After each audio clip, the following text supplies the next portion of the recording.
My name is Isis Medina, and Marley Cornelius and Jesse Simpson and I have analyzed the subsection thinker in Annie Dillard's work for the time being. In her piece of work, Dillard portrays her beliefs on society, religion, and earth. Her beliefs on these were reflected in her subsection thinker. Dillard argues that blind faith leads to ignorance and also forces the reader to contemplate their own subjectivity. In Dillard's first section of Thinker, she reveals that the innocent 85-year-old Rabbi Akiva was tortured to death with a currycomb by the Romans because he was teaching. Dillard believes that the principal danger of man is religion, because Rabbi Akiva dedicated his life to doing good deeds and teaching, "Thou shalt love thy neighbor as thyself." Yet he was still tortured to death. The Romans only tortured him because he was a different religion than them. The Romans didn't know much about Rabbi Akiva, but they knew his religion, and that was enough for them to treat him like a criminal and make him suffer. The Romans' religion blindly led them to currycomb a man of different faith simply because they believed in different things. Rabbi Akiva preached that all depends on the preponderance of good deeds, showing that there is a balanced scale of good and bad deeds that you must keep balanced. For example, if you do one bad deed, you must do a good deed in return. Dillard mocks the man who stripped Rabbi Akiva's bones with a currycomb bone down with a weight of, say, 200 sai, because he would have to do good deeds worth the weight of 200 sai. Because of Dillard's visual scale, the reader is able to apply their own balanced scale of good or bad deeds in their life.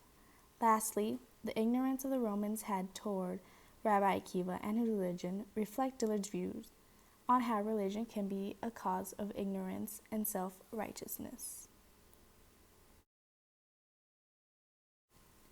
Dillard continues to describe the story of Israel ben Eliezer. First introduced as an inconspicuous beetle, he is told to be the greatest of those who know and use the name of God.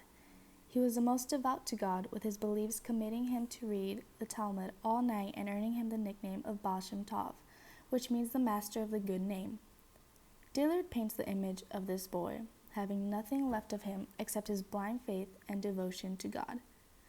Baal Shem Tov was living a very hard life with his family, having no money, and his father having passed away. He was scraping by and living in the study house in return for sweeping, running errands, and cleaning. Dillard explains how he was seen as simple-minded because he had failed at his studies and was now failing as a beetle. Dillard expresses how God needs man to disclose him, complete him, and fulfill him. His great commitment to God has led him to only put his focus on God. For as much as he is commemorated for his devotion to his faith, Baal Shem Tov is lacking in dedication in all other parts of his life. He is seen as a symbol of strength, and yet he exemplifies an absence of commitment for knowledge in his studies and responsibilities. His strong belief in God has led him to become blind to everything else. Dillard expresses her want for the reader to question their own devotion and to remind them that knowledge is just as important as faith.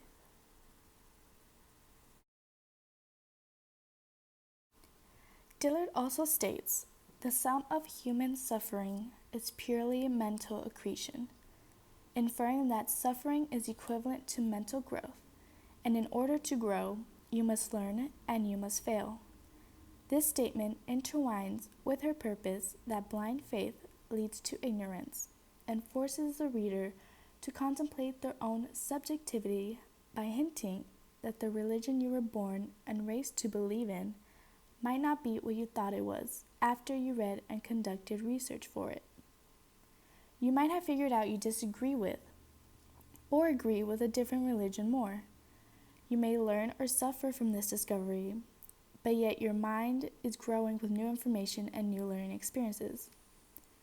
Dillard asks why we must suffer if God loves us so much.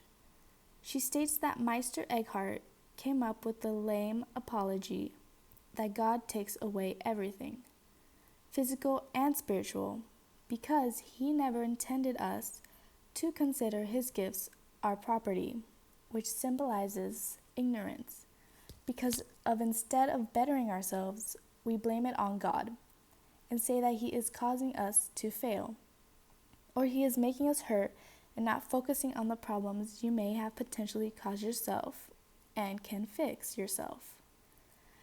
Dillard added a quote from Teilhard stating that doctors of the church convey that God hides himself in order to test our love, and one would have to be irretrievably committed in order not to feel the hatefulness of this solution, displaying that religious thinkers have to take the time to study what they believe in and be confident enough about it to become unshakable, conveying that blind faith will lead to ignorance, and in order to achieve knowledge or contentment, you need to know what you believe in and not be clueless, because God is not easy to find or see unless you are confident and invested in what you believe in.